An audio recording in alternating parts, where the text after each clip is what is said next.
Hey everyone, I am Anthony Scott at ToyHypeUSA.com. Today we are taking a look at this new Masters of the Universe wave from Mattel, which includes Buzz Off, Jitsu, and the Sorceress, as well as Stratos, which is not here. I would like to thank Mattel for providing this for review. Greatly appreciate that, along with everything else in that PR box.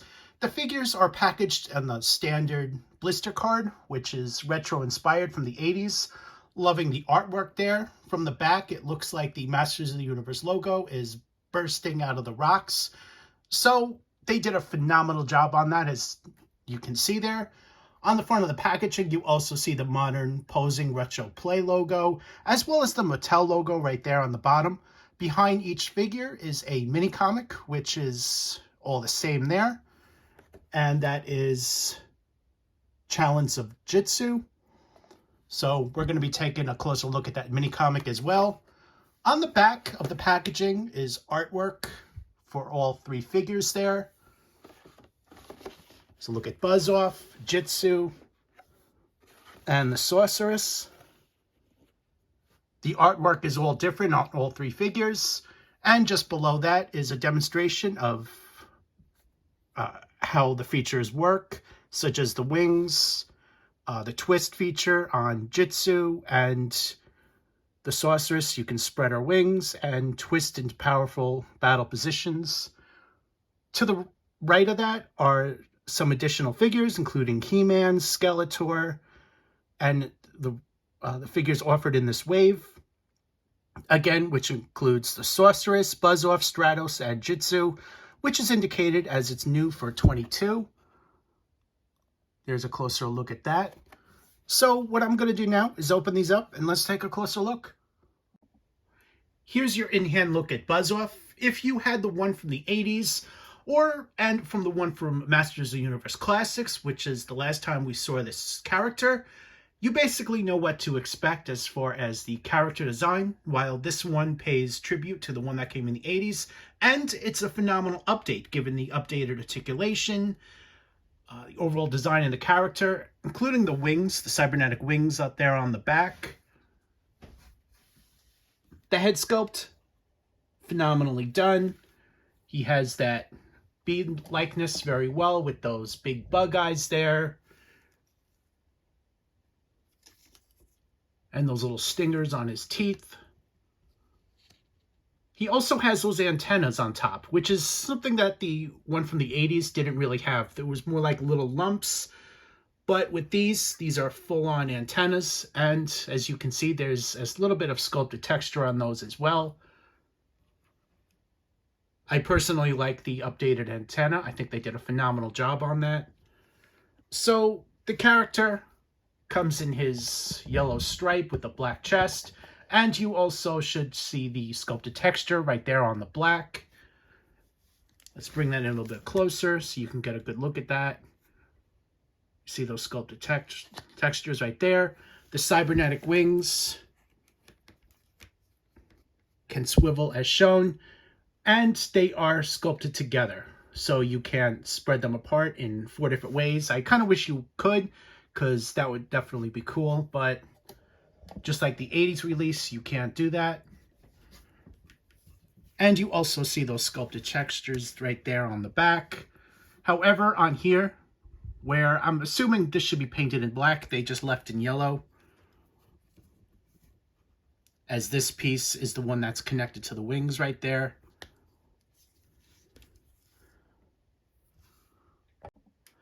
Buzz Off includes a couple of accessories, including the axe and the helmet, which can fit right over the head.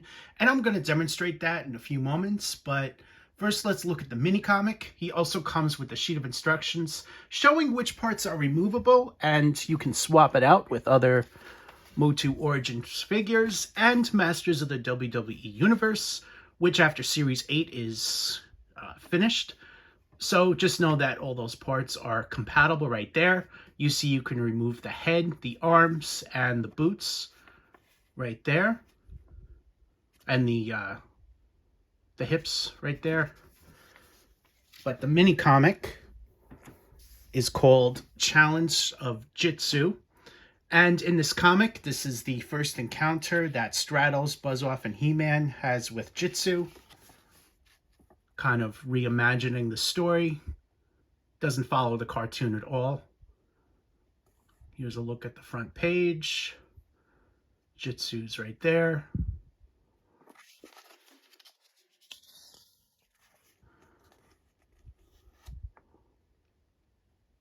All the figures come with the same comic.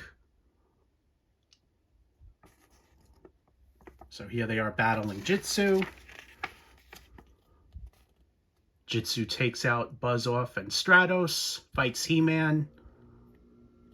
He-Man grabs his fist, and Buzz-Off and Stratos attack, and they defeat him. So it's a great little read. Very happy with how this came out. The artwork is phenomenal.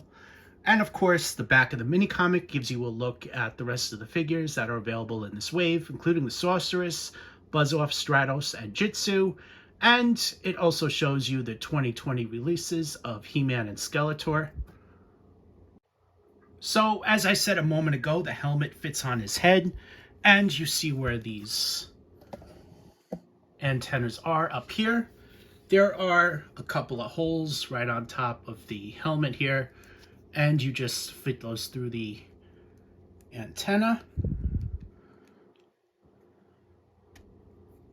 as shown, and voila. So once it's on, it stays on pretty well. It is easy to come off, but I don't think it will fall off by itself. Here's a look at that. Let's take a look from the back. You see how the antennas fit through there. His other accessory is the axe, and that can be placed in either one of the claws right there. But to get it in, you do have to push it all the way in the back so that it stays in place. As the back of the claw, it has that little groove back there, which you can see. The axe, very nicely done. It's painted in this same dark brown as the feet and claws right there. And it's a great little accessory. Here's a comparison with Origin Scareglow, who also uses an axe. Here's a look at Jitsu, making his debut in the line. And he's been modernized, given with the updated articulation, while paying tribute to the old 80s figure. So if you had him back in the 80s, you basically know the overall character's design, which has been copied over very well with this modern update. The overall design of the character, very nicely done. I'm personally loving the vac metal gold fist, which he has here, or karate chop to be a bit more accurate. That's just phenomenally done. The armor is painted in orange with a metallic gold on the chest there, and of course that is removable, as you can just take it off from the sides there, just as the armor with Fisto, for example.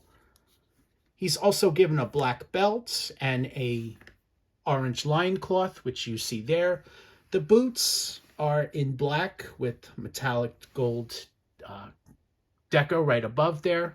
Very nicely done. The wristband is also metallic gold, which matches the armor very well.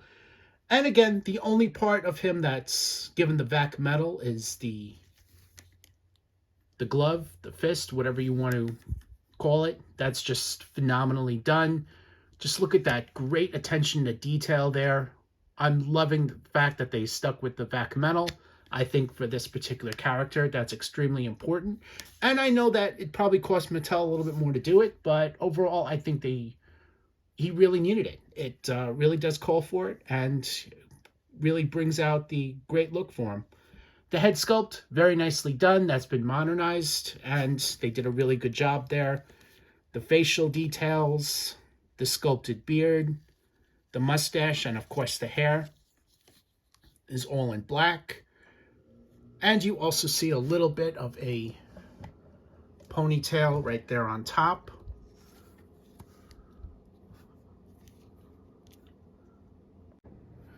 Here's a look at everything he comes with, including the mini comic, which is the same that came with Buzz-Off. So if you want to flip through it, just go back in the video. I already covered all that. There's also a sheet of instructions showing all the parts that are removable on this figure that you can swap out with other Origins figures, as well as Masters of the WWE Universe and Mattel's upcoming Superstars line. So all those parts are interchangeable as they're all sculpted the same. He also comes with this orange sword, which you see right there. Here's a look at him holding the sword in his left hand. He's got a pretty good grip on it.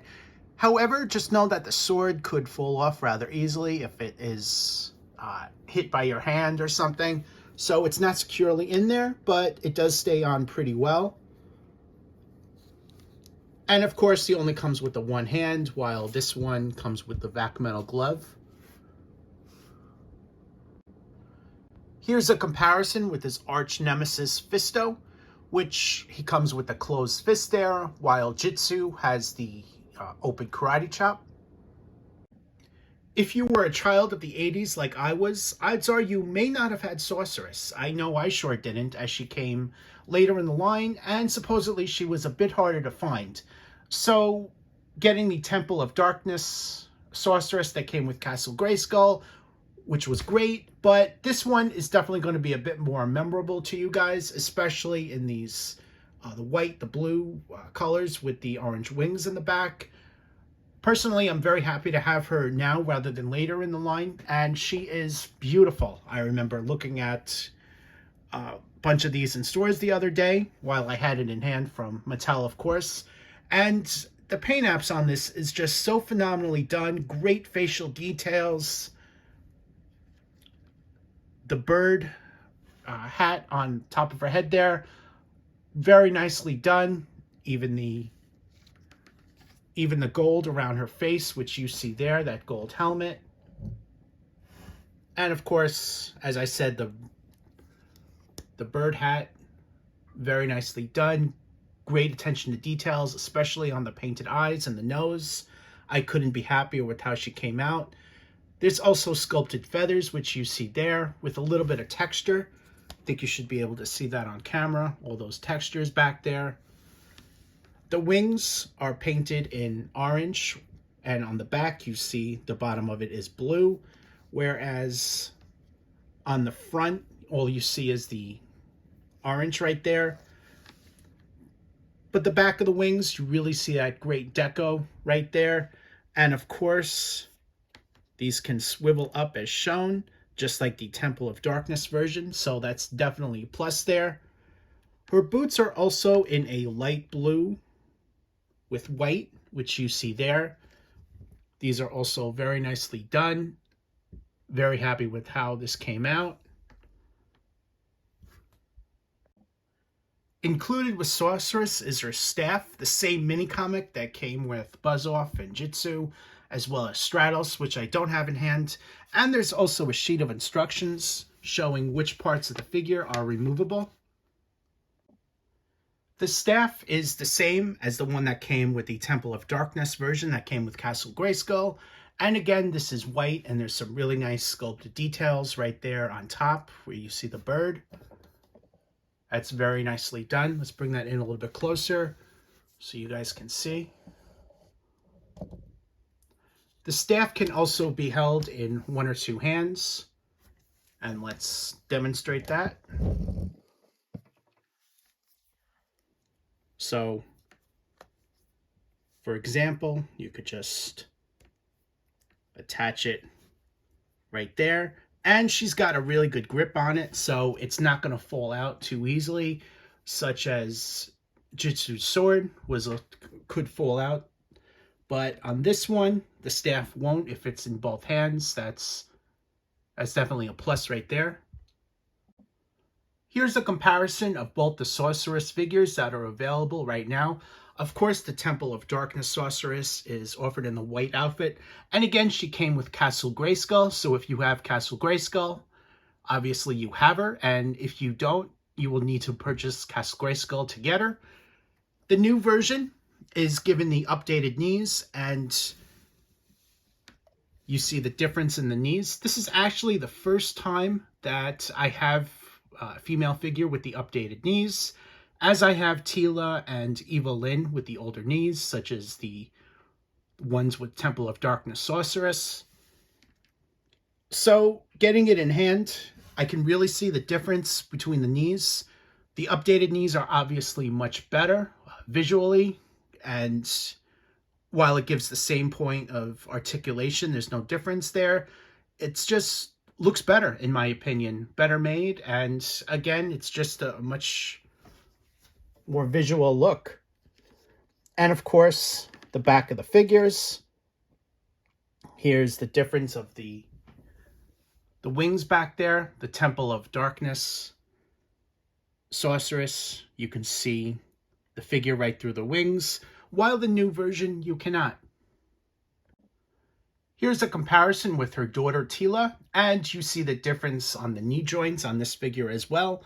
Tila also comes with the updated knees, so when you shop, just look for the knees that look like the new version of the Sorceress here. These are the first knees that were offered, which is the only version I have, but if given the opportunity, I definitely will pick her up for the updated knees. I just think they're much better. Overall, this is a phenomenal wave from Mattel. Definitely a great assortment of characters. Stratos is also included in this wave. However, I do not have the figure in hand, unfortunately. But he too definitely came out great. Jitsu, Sorceress, and Buzz-Off, phenomenal updates to the 80s line. I'm personally very happy with how these came out. The updated articulation is great. The updated knee joints on the Sorceress is definitely a plus.